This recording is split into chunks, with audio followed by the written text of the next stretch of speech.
Are you resolute, firmly resolved, or determined in opinion or purpose?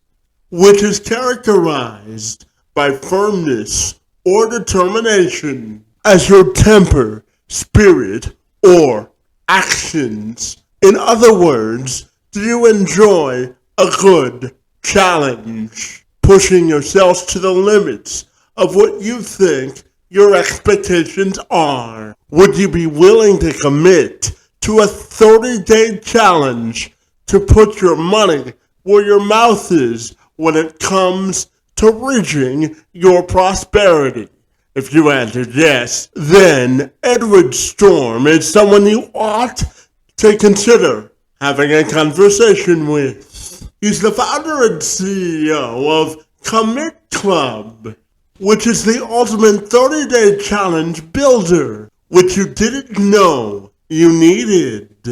Smith is also a trained motivational speaker committed to making sure that people reach the highest heights of their own potential by pushing them outside of their comfort zone in order to experience the highs of new accomplishments and realizing what is possible when you're committed. He's passionately dedicated to self-development and building character and characteristics in people, which allows them to realize what it truly means to personalize accomplishment and achievement. He's also a world traveler with many experiences in life, travel, and entrepreneurship.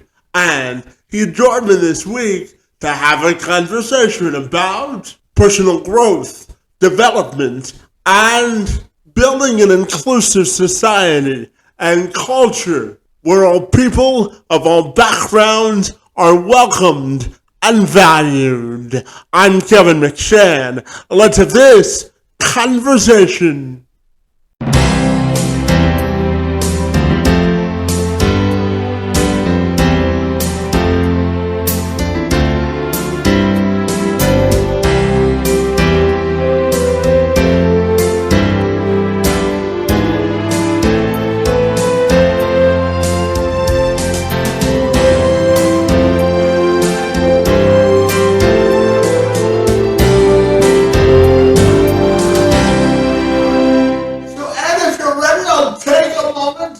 Welcome you to the program, my friend, and I'm super excited to learn about your personal and professional journey this morning. Great to be with you, and thanks so much for being here, buddy.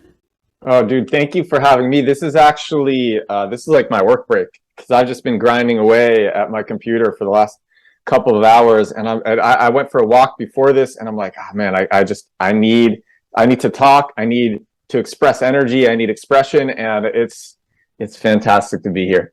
Absolutely. Well, you came to the right place, buddy, for sure. And I'm wondering if you could tell me about what makes you personally and professionally so fabulous, buddy. I know that you're the co-founder of Commit Club, which is an intersection of health and wellness and productivity, buddy. So I'm wondering if you could tell me about it. Yeah. What keeps me? Oh man, I don't know. I've actually, what keeps me feeling so good and positive? I've been meditating every day for the last like 12 years. I think that's a huge thing, and it's a type of thing that makes this like 0.1% difference, and over time it compounds a lot. And I have a pretty above average baseline happiness. I'm a very grateful person, and there's so much to be happy about. And I think it's like these like 30-day challenges and these new habits that I've built over time that's has me so like personally and professionally happy and grateful. And that's actually like why we started Commit Club. It's so that I can give other people what I have for myself in terms of doing like in terms of starting new positive habits through 30-day challenges. And yeah, that's what we're doing with the project. Yeah, absolutely. And I know previous to that, you ran the biggest blockchain meetup in the world, buddy. And I'm wondering if you can tell me about that endeavor and how it helps you grow as a person. Yeah, that's an interesting story how that happened. In mid early 2017, or I think it was like around that time, and I was working at a really big agency doing SEO for Fortune 50 companies, and I just thought, like, I want to work on something for myself. I want to have more of an impact, um, and I want to learn faster, fail faster, take more risks that you can't really do at a big company. And so I left at that time, and one of my mentors was like, Edward, this crypto thing is really blowing up, and you're one of the best digital marketers that I know. It'd be great if we did a project together. And he introduced me to another friend, and we didn't really know what we were going to do, but we had this asset, which was I was running the New York City search engine optimization meetup group, and my mentor for meetup, he had a really huge programmer meetup group. And we ended up turning that programmer meetup group into the biggest blockchain meetup in the world. So now it's actually the third biggest, but for a while it was the first biggest. And if you search like on meetup.com, biggest blockchain meetups, were number 3. We were number 1 for the last several years, number 3. And we were throwing these like incredible, huge meetups with these very interesting blockchain people who not necessarily were blockchain experts just yet, but they were interested in the space. And the Web3 space, the thing about it is it attracts a lot of very interesting and unique people. And we parlayed that. We ended up making the very first play to earn game in Web3. And now Commit Club, it's a Web3 health and wellness project, and that's how I got here. It's like a very shortened version of it, but yeah, I don't know if you've explored Web3 or have you explored Web3 at all? Bitcoin, Ethereum. No, that's why I wanted to have a conversation with you. You to make me smarter than I look on the subject. I would encourage everybody to buy a little bit of Bitcoin. This is not really investment advice, but just to just see what it's like, and kind of dip your toes into Web3. And you can just go to Coinbase. You could get like $100 worth of Bitcoin, or even better is getting like $100 worth of Ethereum and playing around with decentralized applications. Our one is great because the way that we work is you stake money. Right now, what we have it is ETH, which is the native currency for Ethereum. So you stake, we're also building in like credit card. There's also free. If you don't even want to use crypto, you can do this for free. You can use Commit Club for free, but you stake Ethereum on your ability to do a 30-day challenge. So say what's something anybody can do? You're going to meditate for 30 days in a row. You're going to do it for 10 minutes a day. You say, this is a habit I want to take on. I want to decrease anxiety. I'm going to do a 30-day meditation challenge. I believe myself. I can do this. And then you stake that ether on yourself. And every day that you check in, you get a portion of your stake back. So if you do your challenge, your 30-day challenge, 7-day challenge, whatever, if you do your entire challenge, you get all your money back, which is great. And if you fail, whatever you lose gets distributed to everyone who's successful. So you get your own money back and the money from the people who fail their challenges as well, which kind of makes it exciting. But the idea is you put this financial stake, which holds you accountable to doing the thing that you say you're going to do, to following through with hopefully a positive habit in your life. And I think our app, commitclub.co, is a great way to jump into Web3, to dip your toes into it a little bit, because you can actually see what it's like to put put money in with like MetaMask or a Web3 wallet and to interact with a decentralized application. And then at the end of the day, you do what you say you were going to do and you get everything back. So you learn for free and you also take on a new positive habit. And that's what I'm about. Positive habits, 30-day challenges, improving, going to the moon, improving in life. Yeah, absolutely. And Edward, I'm curious to ask you about the role of technology. And how do you think it really made our lives easier in terms of solving problems and discovering prosperity in life? What do you think the role is when it comes to technology to achieving those objectives? Do you mean technology in general or like a specific type of technology? No, just technology in general. Yeah. How do you think it's made our lives easier in terms of solving problems and creating innovation? You know, it's an interesting question. Technology is a very broad category. So technology used to mean like putting some stones and sticks together and making a wheel in the forest. And it's not just electronics. Then it was industry. It's technology is everything. Technology is chemistry and science. And now and a lot of people have made arguments that we were happier hunter-gatherer. If you like, when like if you look at hunter-gatherer societies going to the Industrial Revolution, like Industrial Revolution was really gross. And yeah, there were more people. We could sustain more people, but like I think it was like less variety of food and more sicknesses, and you weren't in touch with the environment that we evolved in. Now that we evolved in, now things are different. Things are a lot nicer. But even then, like technology it's great, and science is amazing. I love science. I love math. I love STEM. But it's just like my biggest thing is it's like I wish people could put down their phones a little bit. I wish people could get off their computers or their gaming consoles a little bit. I love tech. I'm a tech entrepreneur, a Web3 entrepreneur. But people are addicted to their smartphones, and I mean, gosh, it's so frustrating when I go out and have lunch or coffee with people, and all they do is look at their phones. And it's not because I'm not engaging. I think I'm pretty engaging. It's because these things are addictions. So it's a blessing and a curse. Certainly, I believe that technology brings a lot more good than evil. I believe if I didn't believe that, I'd be off in the forest living a life like Henry David Thoreau. But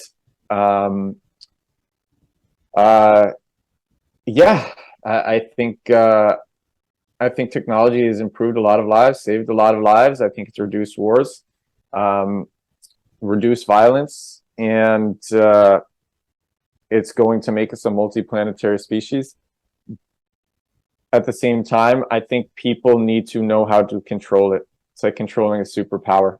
We all have these superpowers at our fingertips, and you gotta figure out how to harness that energy, how to harness that power. And we all have this incredible innate power, and my goal with Commit Club is to bring that out in everyone.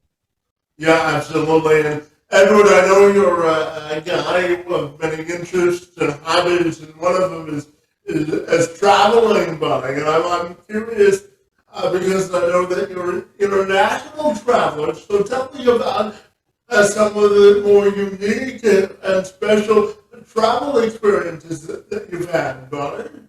Yeah. Do you travel at all yourself? You know, here's the thing. So I was actually born with cerebral palsy. So when I travel on an airplane, it's a whole event. So have you ever heard of something called an aisle chair? Yeah. So yeah, so when I travel, I always look like an astronaut before I get on an airplane, buddy, because the aisle chair, it's kind of like a high chair for airplanes. So what happens is they strap you into this chair, right?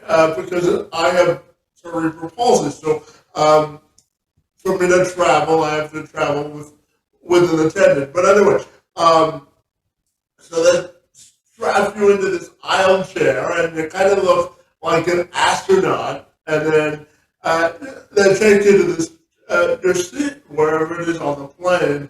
But before they do that, they strap you into this thing. You look like an astronaut, and they take you to your seat. So I love traveling, particularly on an airplane, because one of the perks of having a disability, Edward, is that you are the first on the plane before everybody gets on the plane. But one of the drawbacks of doing it that way, but is that I'm always the last off the plane, so that like the security people who are responsible for getting me off the plane come in after the plane is landed and everybody else is gone, right? So I have 3 rules when I travel, Edward: pack my patience, go to the washroom, and make sure I download some good movies. So those are my rules to traveling, buddy.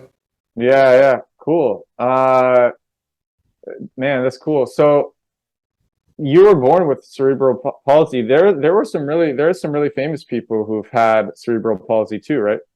Yeah, buddy. You know, one of the things I always tell people, because I do motivational speaking too, and I know you do that as well.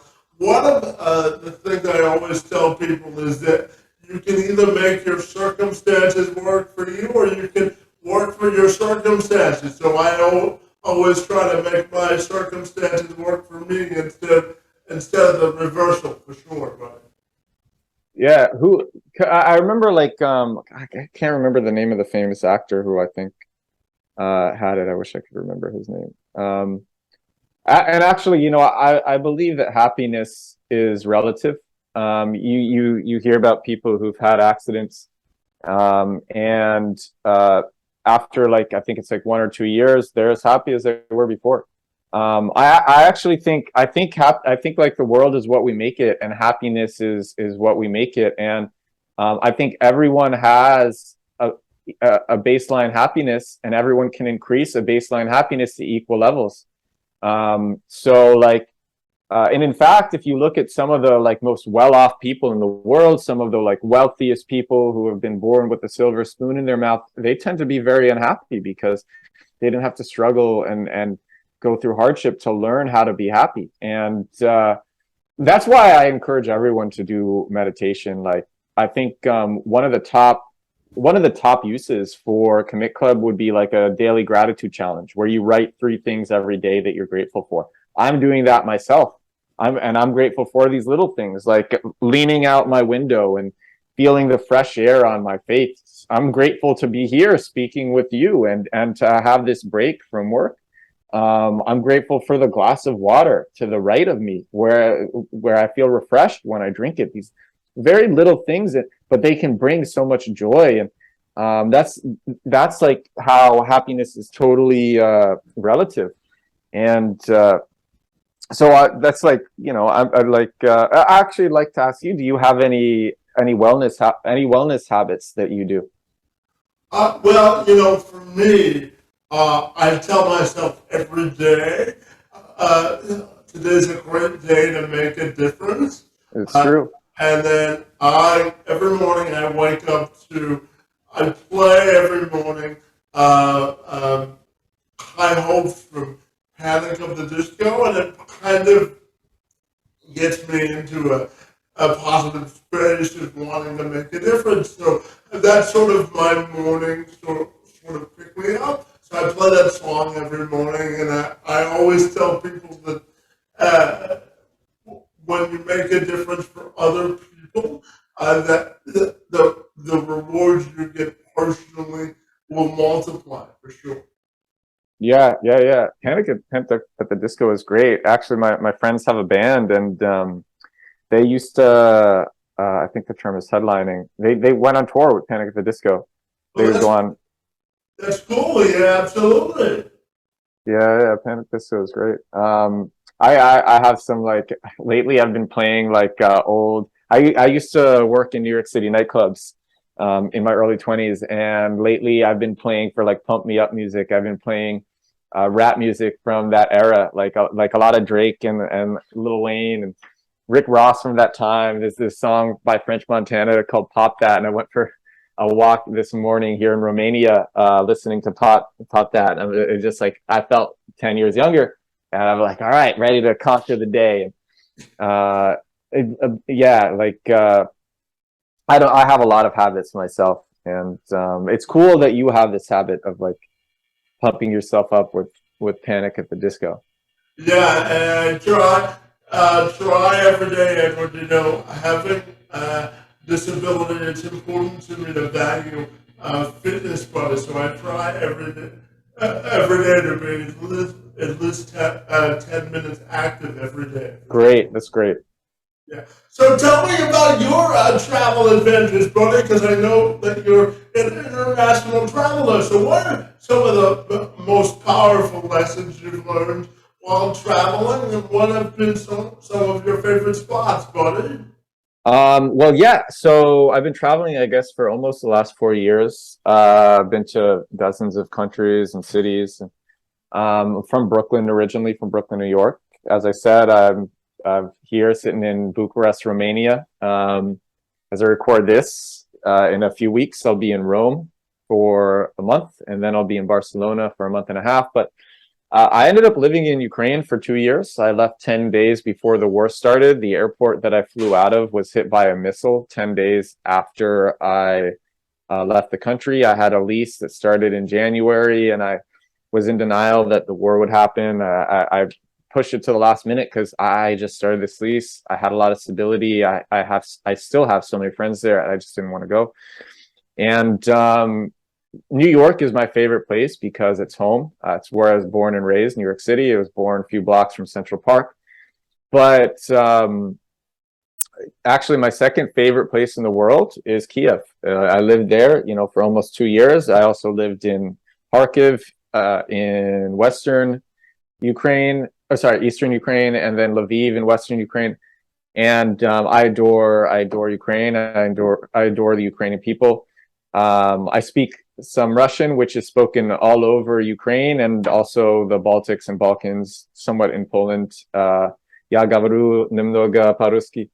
And I learned it with Duolingo because I could communicate with people when I was there. So that was just an amazing place. Kiev is a city of, I think like it had like 3.5 million people. And it's a beautiful Parisian looking city with so much green space and the most amazing fresh food. And I would go to the babushka markets and the farmers markets and get this amazing garden food, and just go incredible cafes, welcoming, lovely people, international too. People from all over the world would go there.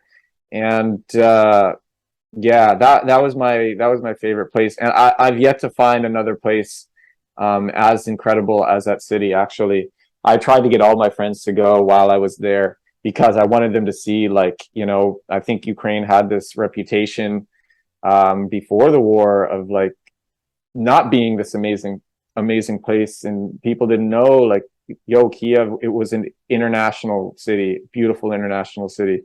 And yeah, I would say my third favorite place is Poland. Lived in Warsaw, Krakow, Dansk. I love Warsaw. I love Dansk as well. Would like to spend more time living in Dansk. Krakow is cool. It's like a different version of Prague, but I lived there for 3 months, and it's great. It's great. I would have done things differently if I would live there again, because I was there, which is working the entire time. But lived all over really. But I loved Kiev, and I love Ukraine. Well, Edward, no one will ever accuse you of not being ambitious and living for adventure, my friend. Yeah, I've done a lot of crazy things, made viral videos, have gotten hundreds of millions of views on my videos, gone on some of the biggest TV shows in the United States, done very ambitious tech projects. I mean, I'm trying to change the world with Commit Club. I'm like, listen, just try a 30-day challenge, baby steps, something that you've always wanted to do.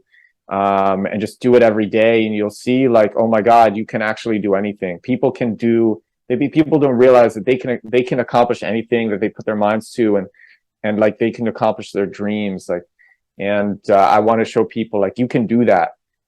Give yourself a proper incentive. I think loss aversion is a really big incentive. Also, accountability partners with friends. Friends can be a great incentive too. And we want to offer that and just be like, yo, like, you don't need to try the biggest thing at once. Start small and you can do it. And that's what we're about. Yeah, absolutely. And Edward, I also know that you're a motivational speaker as well, buddy. So I'm curious to know what sort of a message or overriding theme that you attempt to deliver during your speeches as well, buddy. Yeah, you know, it's funny. When I was younger, I had crippling social anxiety. I'm a very thin person. I'm like 150 pounds at like 6'4". Just I have like this insanely fast metabolism, and at some points I'm thankful for it. At other points I'm like, God, I wish I could put on muscle. And it was after college, and I'm like, God, I want to be social. Like I want to have more friends, cooler friends. Like I looked at the like in crowd, and I wanted to be in the in crowd, and I gave myself this like 30-day challenge, like to talk to new people every day. And it was through that I took on this habit of meeting new people, and then working in nightclubs, and I guess having more like social skills. And now I love people. I feel energized talking to people. I feel energized doing this call. And I'm like, man, if I can alleviate a lot of my anxieties through pushing my comfort zone, or through doing meditation, or like improving my health with fitness and dieting, like if I can do it, I think other people can do it. And that's been the trending topic. It's like, yo, like I'm just some guy. And listen, like if you're feeling down, you don't need to start with the biggest thing. Just take it small. Really, just like say, what's one thing that you can do every day, and like really baby step it, and you can do it, and you can get out of this rut that you're in. It doesn't have to be like this. And that's the overarching theme. Yeah. Yeah, absolutely. And Edward, I'm curious to ask you how you stay true to your Brooklyn roots, buddy, because as I know, your birthplace is really important to you. So how did you stay true to your New York roots, bud? Oh yeah. It's very important. It's so weird because everywhere that you travel to in Europe, they have pictures of New York City. Like all the malls, the airports, even like in all the Airbnbs, there's like some picture of New York. And people on the street will wear Yankee hats in whatever country, and shirts that say Brooklyn, shirts that say New York, and they don't know anything about New York City. They've never been. And like you see all these people repping New York who have never been to New York. Meanwhile, like I'm born and raised in that city. How do I stay true to my Brooklyn roots? I guess I have family who's there, and I go back there. And when I get really heated up, I get somewhat of a Brooklyn accent. Which is kind of funny. When I get like really heated, you can hear. I was sitting out at this cafe with my friend Kobe. He's from New Jersey, and I started getting heated as I was talking about Commit Club, just about like what we're working on, how passionate I am about it, and my Brooklyn accent came out a bit.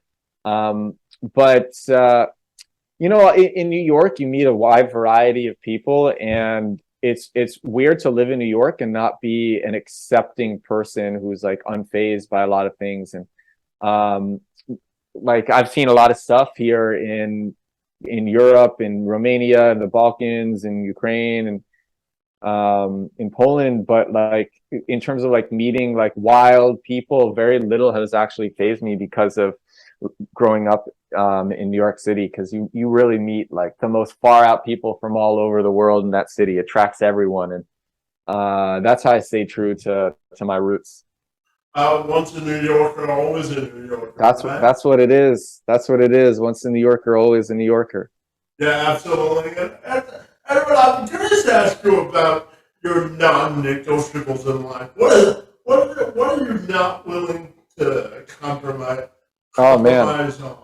You know, it's funny. Very little actually triggers me. Like, people can say some really fucking, sorry for cursing.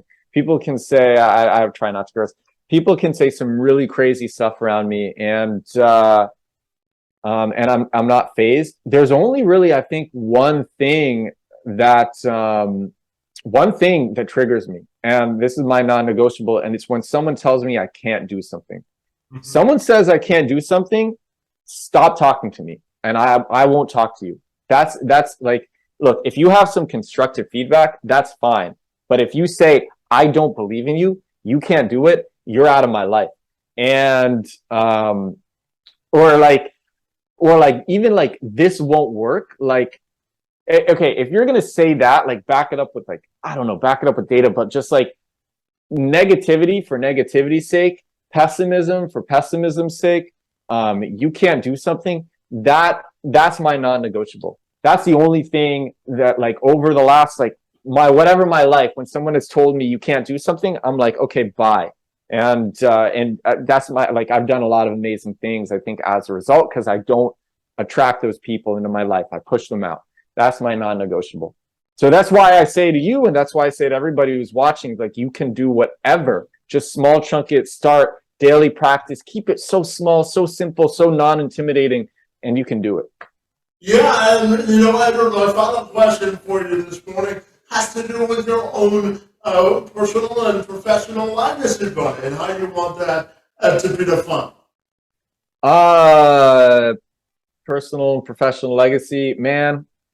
If I can get people doing 30-day challenges to take on new positive habits that they have been dreaming about, I will have made a huge, like, an enormous, more of a difference. Like, I don't want to compare myself to other people, but I will have made a big footprint on this world. And the future starts with you. You might think that you're small and you don't matter, but it's not true, because if you learn how to better yourself, you pass that knowledge on to everyone else. And so, yeah, if I can like popularize 30-day challenges, that that will be big, so big. 30-day challenges actually peaked in interest during COVID. I think people started doing them during that time, but then it went back down. You can look at it on Google Trends, and I wanted to greatly surpass what it was during COVID times for 30-day challenges. And in terms of, like, I can become social. I don't have to feel this way. I can be happy. I can learn to cook. I can get fit. I can start that side business, whatever it is. And it starts with a 30-day challenge, and that's what I wanna do. Yeah, fabulous. And tell me, if people want to get connected with Commit Club and you personally, what's the best way they can do that? Oh yeah, just Google 30-day challenge builder. We're number one. For that, you can also find the page on the Commit Club footer at the bottom of the page says 30-day challenge builder. But you can just Google 30-day challenge builder and find us. You can also Google 30-day challenge Commit Club, and then you can connect with me on Twitter. My DMs are open. I'm at Edward_Sturm. And yeah, I'd love to hear from anyone. I'm open. I love talking to people. So hit me up. Fantastic, Edward. Well, I enjoyed engaging in conversation with you this morning, but I really want to thank you for being here and for your commitment to making a difference in the world. But your work in the space and time on my behalf this morning is most appreciated, and I want to thank you for engaging in conversation with me, buddy. Oh, dude, likewise, my friend. Thank you.